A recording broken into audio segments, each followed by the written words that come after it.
The Wolff Den is live and back in business. Today we welcome Rob Finkelstein to the show. Welcome to the Wolff Den. How are you? I'm doing great, but I'll tell you what, that intro, I'm fired up, man. How do I get one of those things done? That's cool. It's not bad. I'd like that to my show, man. I'm all excited now. Yeah, Mike Katos. Do you know Mike Katos? He helped me out with that. He had an app called Playing the Field, which hopefully he'll get going soon enough. But he helped me get that intro. I think they might have better music now, so I'm going to try and see if I can fix it with something new, some new music. But welcome to the Wolff Den. For the people in the audience who don't know you, give us a quick intro and we'll get to it. Sure. So I am the CEO and founder of Alumni Direct. We created a platform where athletes and other alumni can network and connect with each other across all their different affinity groups, and been doing that for a while now. I also have a couple podcasts, one called Athletes and Entrepreneurs, the Alumni Journey, where I interview former collegiate professional athletes and talk about their transition out of sports. Ultimately, it's about to successful entrepreneurship and business leadership, but it's about teaching, inspiring athletes that there is life after sports. And since I got the bug with that, then I got into the whole NIL thing and have another podcast with my co-host Trent Clark, where it's called NIL4U, which, NIL, name, image, likeness, a big thing now. So pretty busy on that front. Spent many years in sales and just enjoying this entrepreneurial journey that I'm on right now. So, and we met on a networking event. I think it was either Tim Claiborne or Mark Moyer, Win Again Academy, who's a big supporter of the Wolff Den here. Networking, it's so important for everyone, but I think people don't leverage the networking opportunities of their actual own alumni, which is huge. So tell us a little bit more about Alumni Direct and what it aims to do. It feels like it's part Facebook, part LinkedIn. Yeah, no, that's it. So he might have heard me say that before. Yeah, I always say LinkedIn meets Facebook, geared specifically to alumni. So I think that there's a lot of challenges when bringing alumni together. I mean, there's all kinds of alumni clubs. I was the president of my alumni club for University of Delaware down here in South Florida. Fighting Blue Hens. Yeah, fighting Blue Hens. I was there in the Rich Gannon years, followed by the Flacco years, and so. I think people, in general, I think people struggle with the network and connect, not knowing how to do it the right way. It could be a kind of a scary process for people. And so we want to cut out some of the noise and the clutter and just bring people into a centralized platform where they can do everything, where they can network and connect. They can post jobs, get jobs, create groups, create events, advertise your business. So doing a lot of things. And you could do that on other platforms like LinkedIn and all that. But to me, it's become very siloed. So we're trying to get away from that and make it easier. And then, a lot of schools also have their own alumni platforms, but a lot of the alumni are leery to go there because they're afraid of that fundraising component, that it's just all about, raising funds, which, schools need to raise funds. Don't get me wrong, but there's different ways to go about it. And our approach is more of a friend raising approach. So we've got college community center set up, and about a year and a half ago, like you mentioned, Matt, when we started getting involved with Tim Claiborne and Mark Moyer, we decided to kind of shift a little bit towards really focusing in on athletes and to give them a place where they can promote themselves and promote their brand. So we created an athletes community center where athletes across all sports, all colleges, professional, all that, can network and connect together, but then they can also be in their college community, where we've created an athletes corner, which it gives an opportunity for both the current athletes as under NIL, as well as the alumni athletes, to kind of promote themselves. But the whole idea is to make it easier. We want to make it so you're going to a place where other alumni are there together, and just tapping into people want to help each other. When I meet people down here from Delaware and South Florida, I'm like, wow, what can I do? I think they're great. Maybe they're not, but my initial impression is, because we went to the same school, probably grew up in the same area. Yeah, I love connecting with the University of Florida graduates and people who are in business and students who are coming out and interns. We talk about fundraising. I'll give the Gator Nation a plug today. Today is actually Gator Nation Giving Day, and so you can go to the Gators website and you can specifically give to any school or college or cause or event or program that they have. It's a pretty good, pretty cool thing for Gators, to the Giving Day. But to your point, people want to get to a networking platform that's not going to be filled with ads and something. That's part of the issue with Facebook. LinkedIn doesn't have too much of it, but if you look at Instagram and other stuff sponsored, it's, cut through the weeds and really just get to be able to connect with who you want to connect with. What's the process of getting this platform built and expanded? So we are live, and we're working on. There's a couple things now. We're getting into just looking at the whole onboarding experience and making sure that that's the best possible thing. But we're looking to get groups involved, because like if you went out and you were one person or two people going and starting a college community center, you'd be like, okay, well, why am I here? So the idea is what we try to do is talking to different groups to come in, 5, 10, 20 people. I mean, kind of think about the beginning of Facebook and LinkedIn. But as we get people engaged in these communities, the more and more, they can start interacting with each other. And then we also have content in there that we want people to keep coming back. We have feeds coming in from the specific schools. And then we're also adding things like we have a resource center where we've got resource partners just doing a lot of different things, whether it's mental health, financial literacy, could be career services, sales, marketing, like partnering with companies like that. And then we're also creating a learning center where some of our partners too have given us content for like workshops and stuff that when people go out there, again, it's just across all different types of areas where people might need help. And with the focus on the athletes, especially when we talk about athletes transition out of sports, there are a lot of issues that they deal with. And so we're trying to bring all that stuff together just to make it easy for them and to have one place where, again, they could get together with each other, but they could also tap into some of these resource partners and other learning type applications. How many schools are currently a part of the network, and what does 2024 look like by January 2025? How many would you expect to have? Right now, we have probably about 35 schools on there, but it's in its infancy as far as people in the centers. Now it's about building awareness and getting them on there. We could add schools pretty easily, with a little bit of a focus on the athlete side with that athlete community center.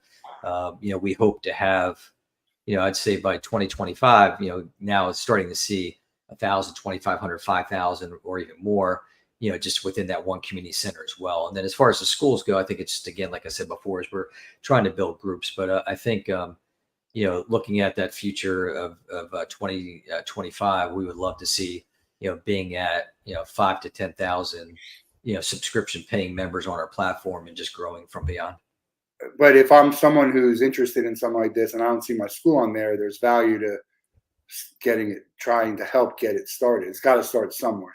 They can't all start with a group of 25, 50. Absolutely. Yeah.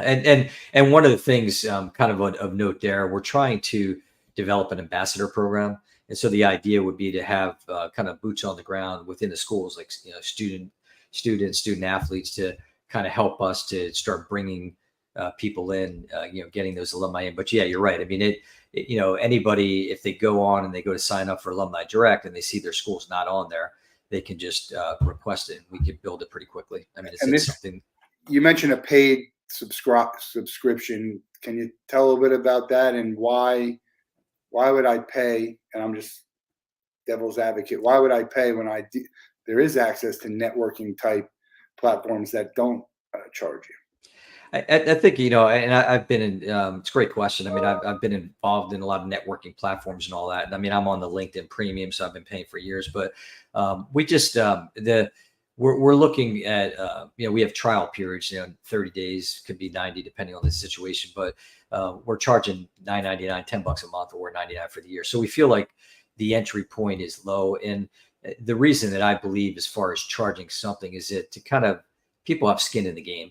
I mean, all of us have gone to networking events, and we probably spend $10 or $15 for just one event.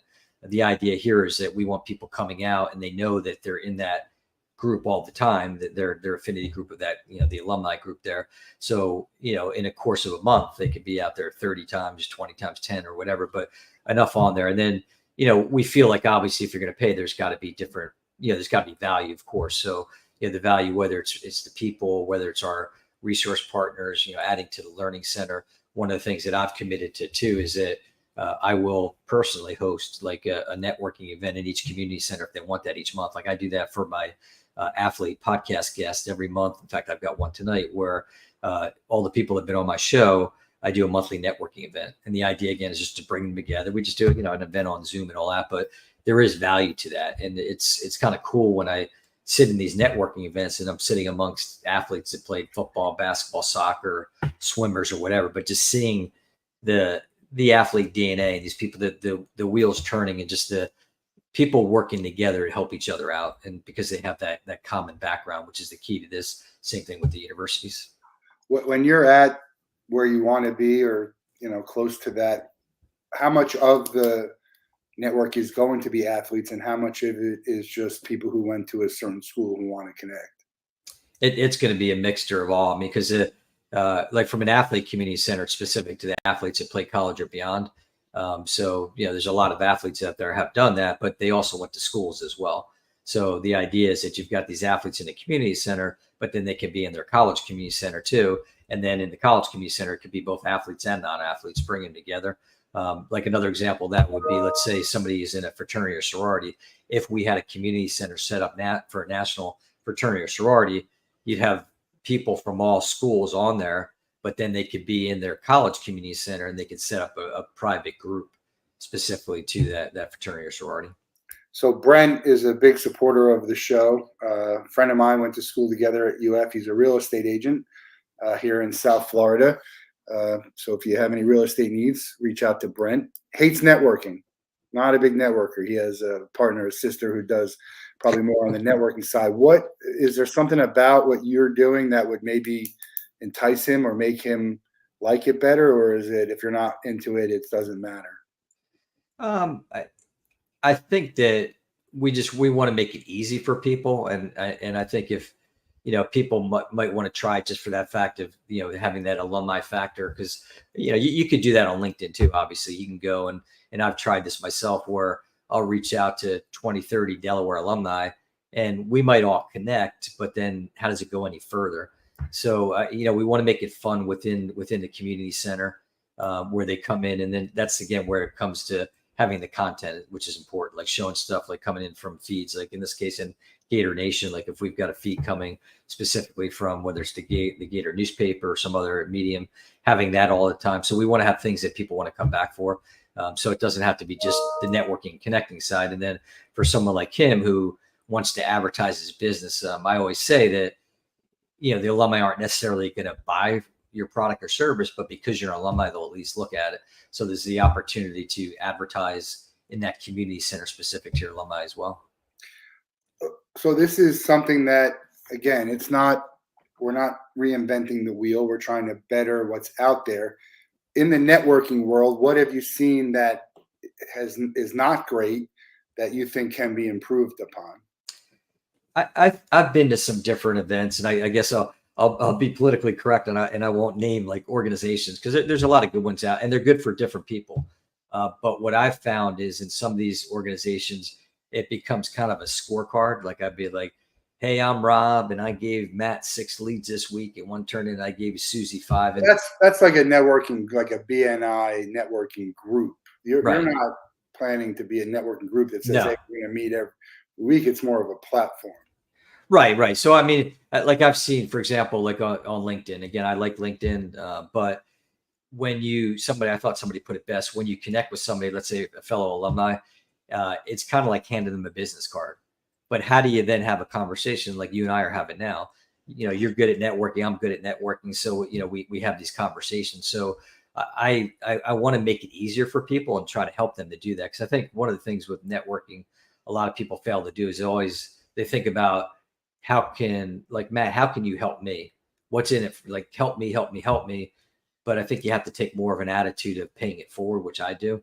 Is just how can I help you, Matt? Not how, ultimately. Yeah,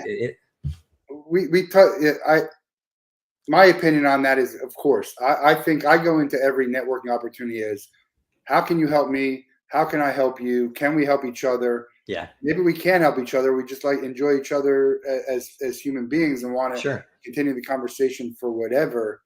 At some point, it's similar as when you're on when you're trying to date someone or or attract someone outside of for whatever it is, you sort of talk about whatever topic it is that leads the conversation. But at the end of the day, you got to ask them out, right? So, Sure. I think it's okay to do that. Yeah. It's okay to ask and to, I don't want to say like pitching, but you got to kind of give someone a reason to want to talk to you, or you might not get a chance to have that long interaction. It's a very difficult thing to navigate, especially on a platform like LinkedIn. There's an advantage to having a smaller platform, at least at the beginning, to connect with that, because you don't have to worry about, you're getting hit up by 100 people, and you're hoping that the people you connect with are, people that you want to talk to. Yeah, and you bring up a good point. I mean, being new to this, we want to be, we're small, so we can be nimble. We want to really put out that experience and be willing to make changes to help people because we can. I mean, obviously not major changes, but like if people said, hey, if you did this, that'd be great. So we want to listen to people and have those opportunities to give them different things that they want to do. How did you get into the podcast? I did it because people told me to go LinkedIn Live, and then I was like, well, I don't want to just talk to myself. No one wants to hear that. So I saw someone who was using StreamYard and doing Free Agent Fridays and having guests on to talk. So I said, all right, I'll have some guests on to talk. It'll be great conversations. How did you start the podcast, and tell us about it? Sure. So I think I hadn't done any podcasting before, but I could take it all the way back to when I was a kid. I wanted to be a sportscaster. I used to joke around with my son. I said, like if I would have followed the path, I could have been in the booth with Joe Buck.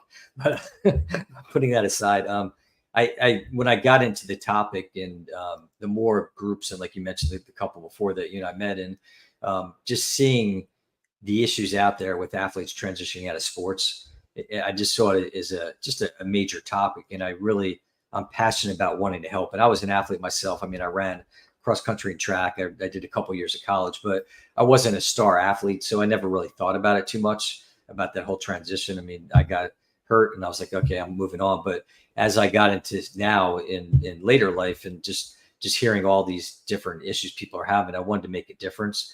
And so I started talking to different people, and I guess I listened to some other podcasts, and I liked them and like what they were, the conversations they were having. So I just started it up, and I figured, let me focus on college and professional athletes, and then just focus on that whole transition out of sports, but then to successful places in the business world and in entrepreneurship, because I wanted to kind of help give back to these other athletes who struggle. I mean, and we all know, I mean, you and I know a lot of athletes, there's a lot of struggles when people are done. I mean, especially some of the elite athletes where they played sports since they were 5, they were stars in high school, stars in college. Maybe they're fortunate enough to make it professionally, but then all of a sudden it's over. And then they just look at themselves as the athlete or the sport. They don't look at themselves as the person that has another 30, 40 years. So I think that's what started the podcast, of just wanted to help people. And then the content that I get each week when I do, it's just great. I mean, some of these athletes are tremendous, and even a lot of them too, like some of these former college athletes. I had one guy I always think about where it's almost like the Field of Dreams, where the guy who's playing baseball, because he goes off to be the doctor. A lot of these athletes, they can do different things. And this one guy was a CEO of some pretty large companies, and he just implored athletes like, hey, you need to use your skill set. I mean, people want to hire you and all that. So it just became a passion of mine, and now I kind of thrive on it because I'm just interested in each person that I have on, and just their story, and then hopefully building it to where people are watching it and listening to it, which as any podcast, that's a challenge of getting that out there. Yeah, it's great conversation with people that everyone has heard of, and people that no one's heard of. And in the athlete world, some of them, it's an easy, I use the word easy, but it's a more seamless transition because they were popular enough or good enough to leverage that aspect into whatever it is. And that could be in business too. Some people might be, they're going to be able to open doors because of who they were. And then others, nobody ever heard of or nobody cares about. in that way. Not that they don't Right. care about them, but Yeah. they're not going to throw money at you and say, hey, Yeah. come speak at this, or we want to be a part of what you're doing because you have that name recognition. It's hard, but I started Ticket Time Machine. I was in my 40s, right? It's never too late to start. You have all these skills for whatever job that you might want to do, and they need to find a way to do it. And there's a lot of resources now. I know you do some good work, and there's just a lot of people who have resources for athletes. Some are just money grabs, right? They figure athletes got some money, they want to try and help them get whatever or invest in this. So you got to be careful what you get into. We were just in Vegas, the Super Bowl. The Players Impact, Tracy DeFord doing some great things in the athlete investment world. So helping athletes invest in companies that are hopefully going to do well and give them a good ROI. But there's pitch competitions and people who can help them invest in certain companies or transition and get to where they need to be. But the networking component is always going to be probably the most important part of it. Like, who do you know, but Right. who knows you? Right. And there's a lot that you can do for people to know who you are, even if you don't know who they are. And that could be Right. coming on a podcast like what you have and like what I have, or just posting content on a Alumni Direct or a LinkedIn, Yeah. some type of networking. What's the algorithms like on it? I want to go back. Algorithms like, I mean, how tricky is that, and how hard is that to fine tune to get people, really seeing what the relevant information for them. As far as the podcast, or as far as the The Alumni Alumni Direct? Direct. I mean, obviously it's kind of, we're not seeing a lot yet because of just not getting the, now we're starting to get the traction. We got a couple mobile apps coming out as There's not well. enough data. Right. So there's not enough data, but obviously I think obviously the more people we see in there, and like I said, we want to make it very user friendly and experience. And I think, like you brought up, like, Tracy with Players Impact is, that's part of what we want to do too, is that we want to be that conduit platform where we're bringing these resource partners together. I mean, we've got, like, on our site now, we've got Athlete Soul. They do a great job with helping out athletes transition out of sports. We've got another group on there. It's called Shift, and what they do is they train athletes and veterans in sales. So we want to do that where we're bringing these different things together. Like, I've talked to some people too about creating a veterans group. Same kind of concept. They can still use Alumni Direct as that veterans community. And a lot of what they've talked about is that there's a lot of people that want to help veterans, a lot of different resources out there, but it's so fragmented that people can't find it. So I think that's kind of what we're trying to do, we feel like if we could bring it together in one place, and then it's up to the people what they want to utilize, but just doing that. So hopefully, as between the partners and more and more people brand awareness, we'll start seeing an upward trend. And obviously the algorithms will start playing out more for us as we see that. Yeah. Speaking of the podcast, what's an athlete that you would love to have on that you haven't been able to get yet, that would be someone who's sort of transitioned or might be transitioning soon in the future if they have retired? I mean, someone like Jason Kelsey, I don't think he needs a whole lot of help, but he'd be a great guest. Yeah, he would be. The biggest name that I always talk about. Shirt on or shirt off. Yeah, there you go. Yeah, which one? The one that I always, whether I joke about it or manifest it about, I would love to have somebody like Shaq on, because obviously with his following, but I think Shaq, in a lot of what he does, in the entrepreneurship and building things, he seems from outside, because you're just reading about it, I've never talked to the guy, but just that he seems to be into that, the alumni and helping out athletes and all that. So it's finding people like that have he's done very well. He's such a visible person and noticeable. He's done very well after his playing career, even outside of, say, just doing announcing, the commercials that he does, but also the investments that he has. He's been very good. Is there someone that comes to mind that maybe isn't as famous that's done a pretty good job of life after sports? That's a great question.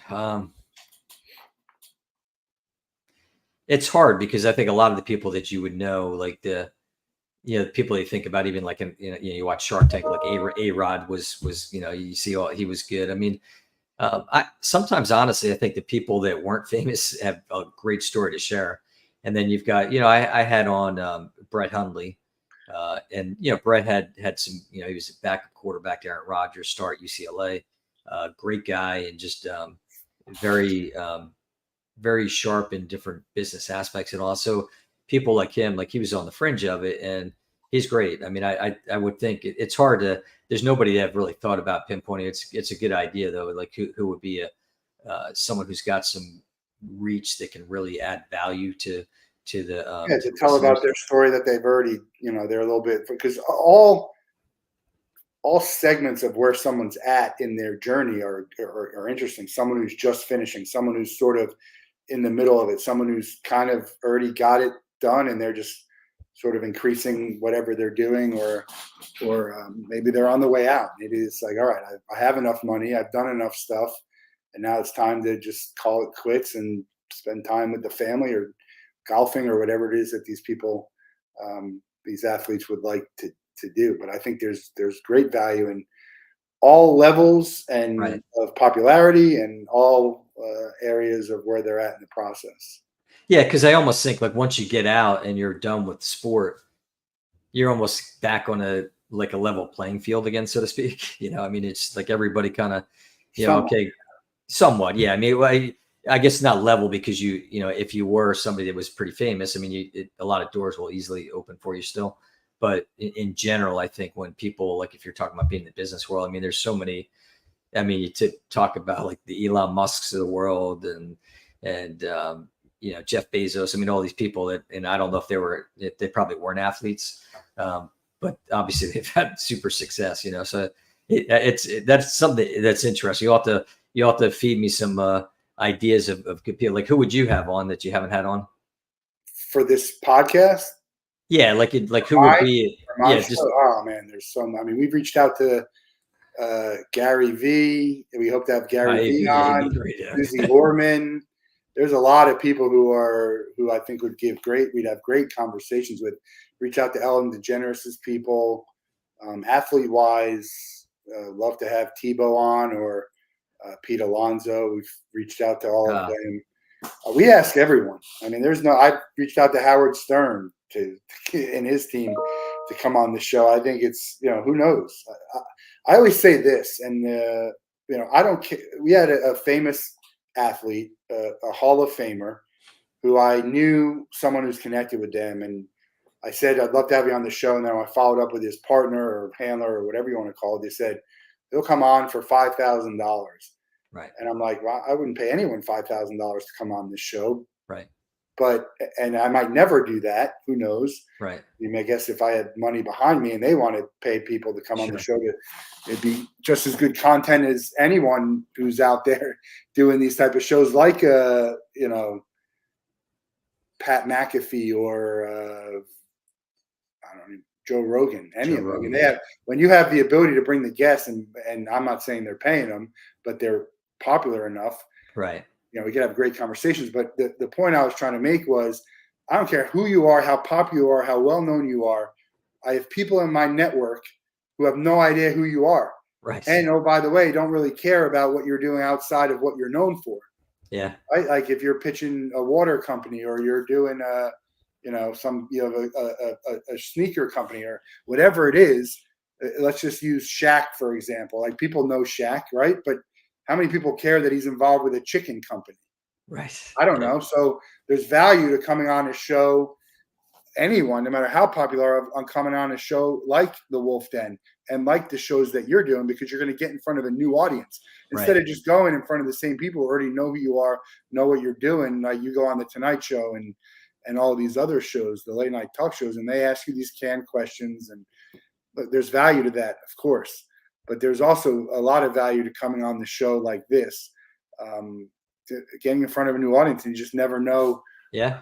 who's going to see it or who's going to talk about it. So we have high hopes, high expectations. We have people who everyone knows, or almost everyone knows, and people that no one knows. And to be honest, like you said, some of the people that no one has ever heard of before, some of the better conversations I've had, because they have, a story that people Right. can relate with. That's part of the big thing with is like, can I relate to, a multimillionaire athlete who has a struggle, even some of the same struggles that I have? Maybe not. They have a lot more resources, Right. maybe some more time that they can devote to whatever it is that they need to, whatever challenge it is that they're going through. So, and that could be a mental health thing. It could be a weight loss thing. It could be a health, right? What my diet thing. I mean, it's just, I can't relate to someone who's got 100 times more money than I do.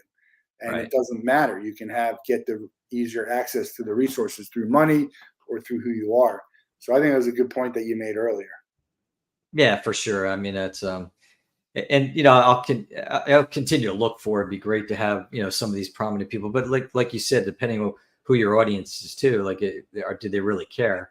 I mean, they might like I had one of my guests, Brandon Beachy, former Major League Baseball player, turned very successful franchisor and franchisee, and then doing franchise consulting too. And just, I think he gives hope to the masses because he talked about a lot about the minor league baseball players, and they just basically, it's brutal for them. I mean, there's not a big support group. So these minor league guys are done. And then what do? And they kind of fade. And what he wanted to do, with the franchise consulting, he talks about just wanting to let them know, like, hey, I was a Major League Baseball player, but look what I'm doing. You could do the same thing, which is kind of cool. So I think it's trying to, again, it might not be that top tier person, but it might be somebody that just really wants to be that leader and have a group following behind them.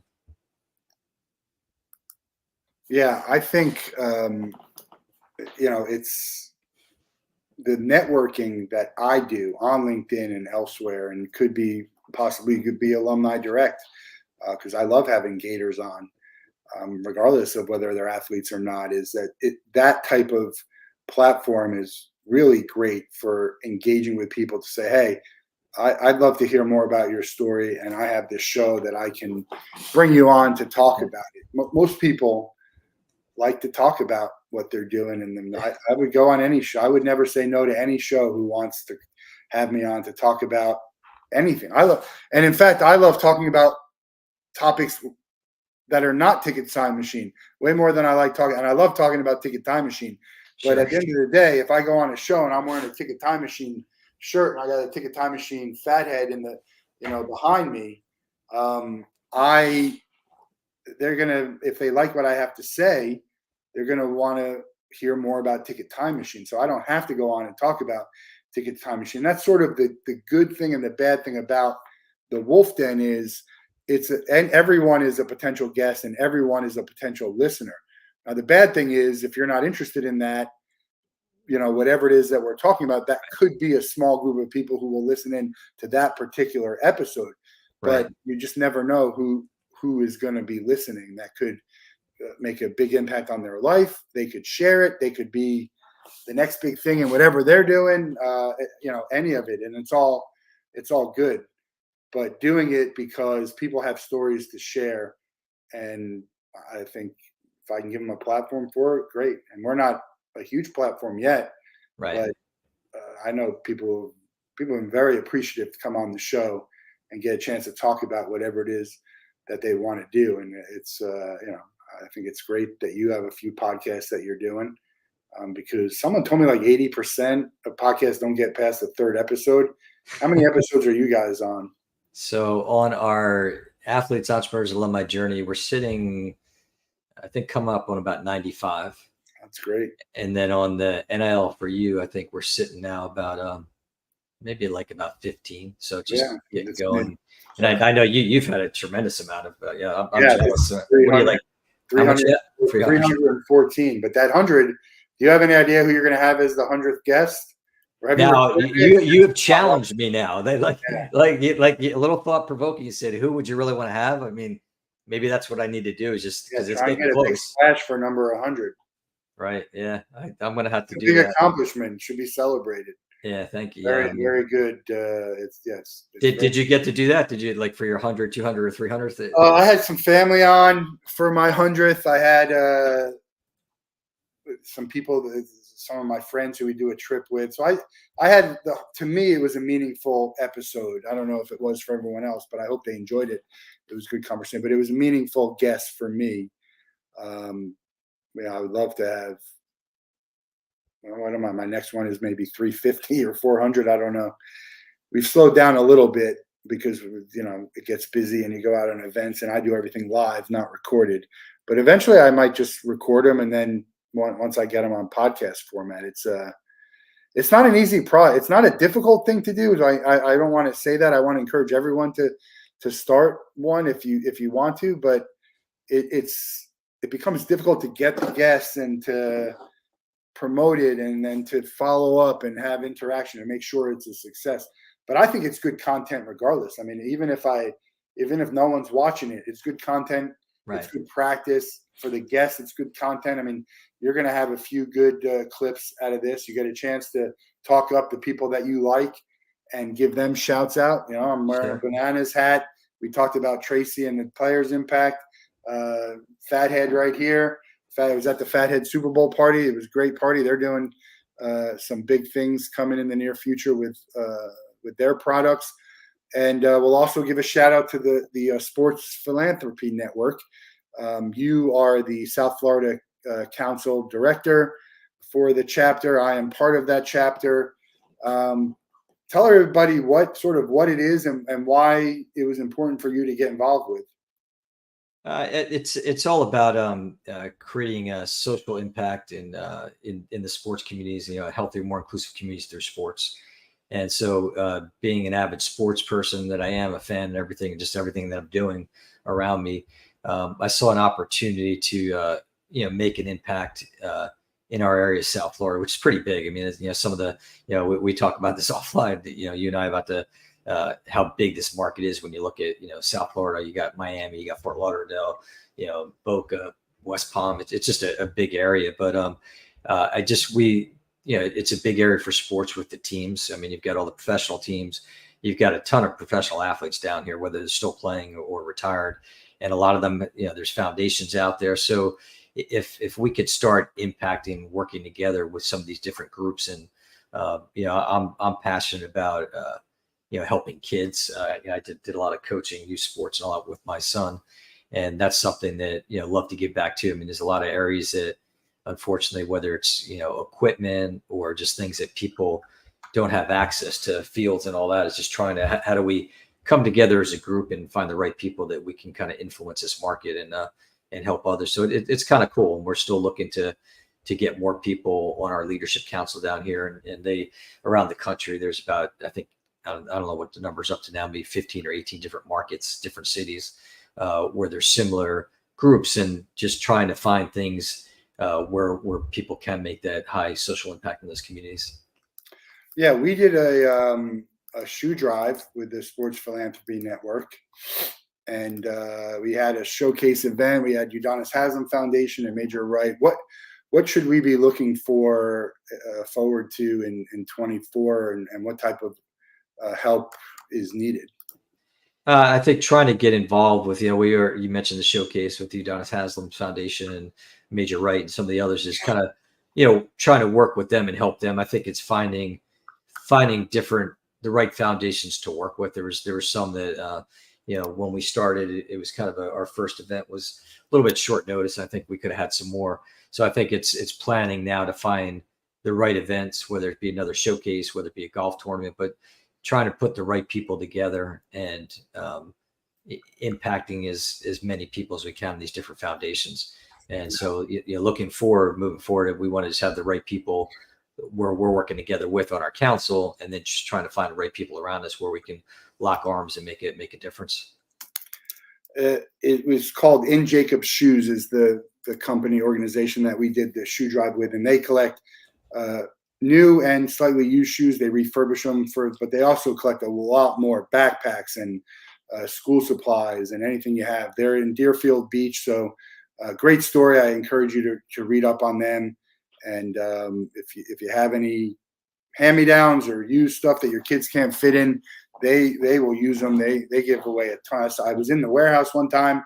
It's a huge operation with all kinds of school supplies and shoes. So help them out if you can. It's called In Jacobs Shoes, JACOBS, in Deerfield. And yeah, it's great to be able to help. Yeah. Why I get involved, we want to be able to help where we can. And it doesn't always need to be money. Look, we need money, right? Everyone needs money. Sure. Companies need money. Organizations need money. SPN needs money, and that's sort of why we throw the events. But you can always volunteer your time. We still look for people to join the council who can add value to what we're doing and help out on the events and volunteer their time for some of these companies, depending on what events they're doing and what they're doing in the community. So there's a lot that you can do outside of just giving money that can be really helpful and impactful to these organizations, but also the people that they serve, whether it's underprivileged children or all different types, underfed. There's just so many different. Yeah, that's a big one, and I definitely want to try to get more involved with that too. It just is such a major issue. Kids. I mean, adults too, but kids being hungry, and that just shouldn't happen. And back to the shoe drive. It just, I think a lot of times it was we Matt and I got together on that, and like I went to a neighbor and I said, hey, do you have any shoes? And they had like 20 pairs of shoes between their family. And I think a lot of people don't realize that there could be value out of something. I mean, I didn't know. I mean, I had shoes that I was going to throw out because like the soles were shot. And then talking to Matt, talking about what they're doing in Jacob's Shoes is just, they can still get parts of that. So I encourage people to think about what you have, and, somebody's, what do they call it? It's like somebody's trash or somebody's gold or something like that. Yeah. We have so much stuff that we don't wear. It's just sitting in our closet, and we're so fortunate. I try and give. I actually have a friend that I give to her son, and he loves to wear my stuff. But I also give to Salvation Army and stuff like that, and clothing drive. But I had all these sneakers that I like to buy. I find myself buying new sneakers more often just because. And it might not be looked at great for me to wear, but they do a really good job of refurbishing. Some of these you should see. I saw it in action. It's pretty impressive, and we're trying to make an impact in South Florida through the world of sports, and that's broad, but there's a lot of opportunity there, and I'm excited to see what we can do and help in the community and just bring people together through sport. Yeah, absolutely. And a couple ideas popped in my head as you were talking there. It would be good to do like a field trip over there, and just so people can see what they're doing. And even, like another organization that I've seen a lot of is like in our areas, Parkland Buddies. And there's different organizations around the country like that, where just children that have some challenges, just people getting together and giving them the opportunity to play sports. And a lot of what I've heard and I've seen on news and all that is that even like high school athletes and all that just get so much out of that, like working with some of these kids and just giving them an opportunity and seeing the joy on their faces. So there's a lot that can be done, and hopefully, we'll attack some of it and get a good group together. I agree.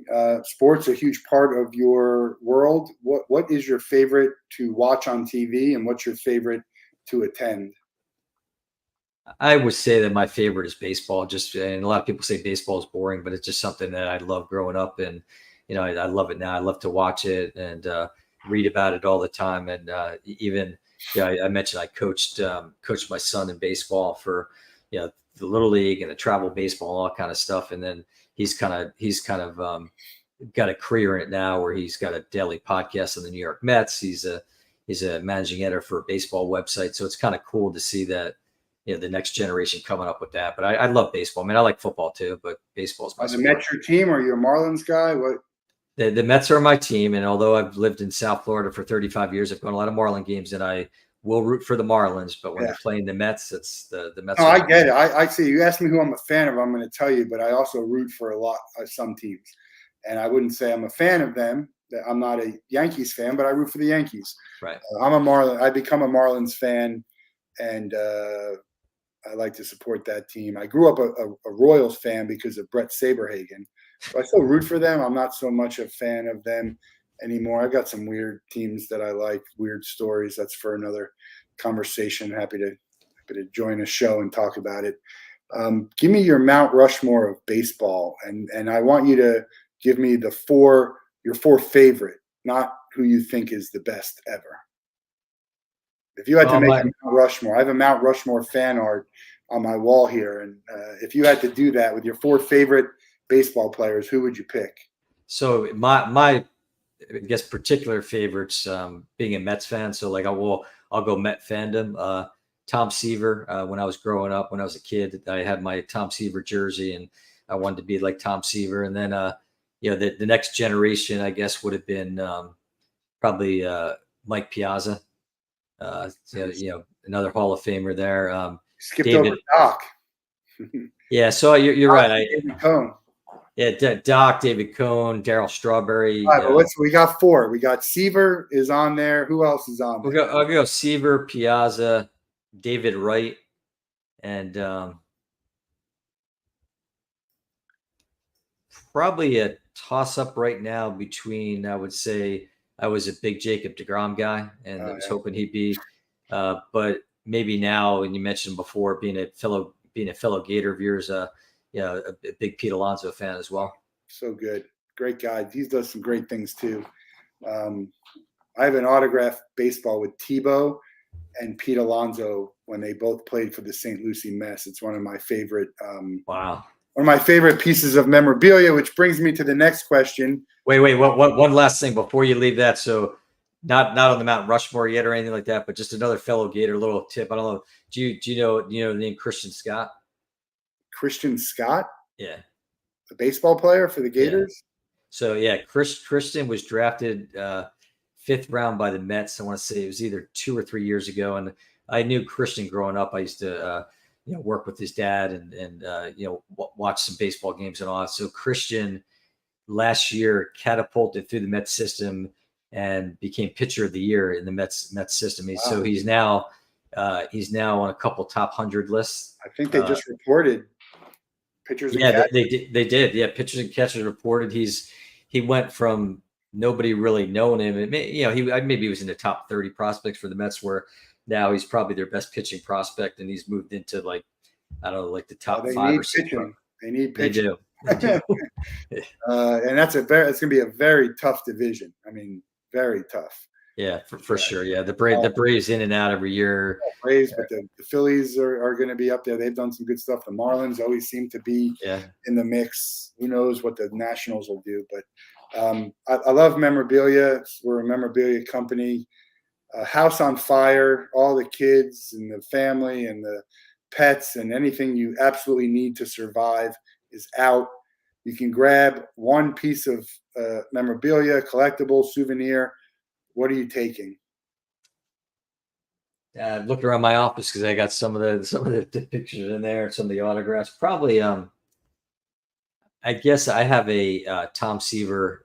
It's like one of those plastic displays, and it's got autographed baseball in there, and then like a little placard. I do have I have one with Ken Griffey too, which basically he's got. It's one of like, I don't know, 500 or something like that. And I got a long time ago from my mother-in-law, but it's got an autographed baseball that's one of those baseball circular things that's on a plaque. And that's pretty cool. So, but probably Tom Seaver comes out the door with me. Very, very cool. Bucket list for a sporting event or a venue that you haven't been to yet that you're hoping to get to? This hasn't come up in conversation on this today, but I would say I would like to go to Masters because everybody talks about how awesome that is. Super Bowl, maybe not. Like I think people talk about like if your team is in the Super Bowl, you're better off watching it at home because if your team's not. I mean, the Super Bowl was cool, and it's a bucket list for sure. But I've never been to the Masters. I could tell you, I would rather go to the Masters than the Super Bowl if I had a that's probably one of the top ones. I also would like to say, I mean, I've been to some World Series games, but I would love to be at Game 7 or Game 5 with the Mets winning the World Series, whether it's in Citi Field in New York or somewhere else. I mean, that'd be really cool. Do you remember your favorite baseball game that you've been at, the experience, whether it's the game or just the experience? I had some fun games, Marlin games when they were in the playoffs. I went to the second time around when they were in the playoff with going against when Roger Clemens was pitching and they had all the K's going up. I mean, that was pretty memorable. Those I got to every game that postseason. It was awesome. Yeah. I went to like two World Series games and like I think 2 playoff games for each one. So they were pretty memorable. I've gone a couple of games in Citi Field that were just like great. Citi Field's a great atmosphere for baseball because you can walk around, you can really enjoy. That's what I like about baseball. We go on a trip every year. I've been to almost all of this most of my friends have been to all of them. I've been to 3/4 of all the stadiums out there. It's just a fun experience. You don't have to sit in your seat. You can walk around, you can enjoy it and don't feel like you missed. Have you ever seen a no-hitter? This is the Edinson Volquez no-hitter. And this is the reason why Ticket Time Machine was born. You could go to my website and watch, but what an experience to be sitting there doing no-hitter. I felt like I was as nervous as Volquez was on the mound. Yeah, I've never been at one live, and I'm not really sure. I guess I might have. I haven't seen a lot. I mean, as much baseball as I watch, I haven't watched a lot. Maybe I've seen 1 or 2, but I want to circle back real quick because one of the thoughts you were talking about, like I do the baseball road trips too. Like my son and I would do them every year. It's really cool because we follow the Mets, go to different cities, and not only watch the games but go to like that area. Like I remember a couple of years back, we went to Pittsburgh, and it was just went to Pittsburgh and Cincinnati. So we followed the Mets. We on those 2 areas, and it was just cool to see those cities. But one of the best trips that we ever took, which will be a memorable experience, is we flew into Philadelphia first, and I've got a lot of family there. I've been to Philadelphia before to the game. It's a nice stadium as well. But we went there. Then we rented a car and we drove to Boston. We went to Fenway. Then we went to the Basketball Hall of Fame in Springfield.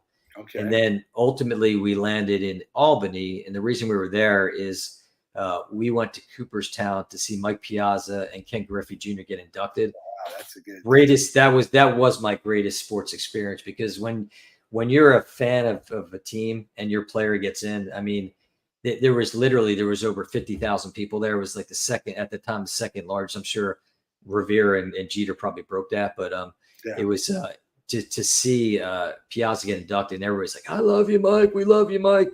Just such a phenomenal experience. Is Pete Rose, should he be in the Hall of Fame? Honestly, I think he should. Like as a person, he's I'll keep it PG, but not a good guy at all. Yeah. But what he did in the sport and what some of these other people have done is a lot worse than gambling. Yeah, I think he deserves to be in there. I think it's time. I always have this conversation where we talk about Hall of Fame. Like, why do you need 15 years to determine if someone's a Hall of Famer? Their stats don't change. Right. Some of the voters do, but you're either a Hall of Famer or you're not. Right. I think it kind of waters it down a little bit. But it's still a cool experience if you can get to any of the Hall of Fame. The last one I went to was the Football Hall of Fame. It's just really cool, especially when you see the players that you love and the teams that you root for, and some of the storylines that you might not have known about. That's a cool Hall of Fame. I will say, out of the Hall of Fames, I think the football is because of the technology that they have in there. I think that's the best one. Because haven't been to the hockey, but I've been to football, basketball, and baseball. And they're just all so hard to get to. None of them are in. Sure, they're off the beaten path, right? Like Canton and Springfield. It's and where hockey's in? Is that in Toronto? That's a good question. Yeah, I want to. I think it's in Toronto. I mean, I've been to the Golf Hall of Fame, but we have the Swimming Hall of Fame in our backyard here in Fort Lauderdale, right? That's right. Yeah. I haven't been there. Been here many years. Haven't gone to the Swimming Hall of Fame yet. Yeah, I haven't either.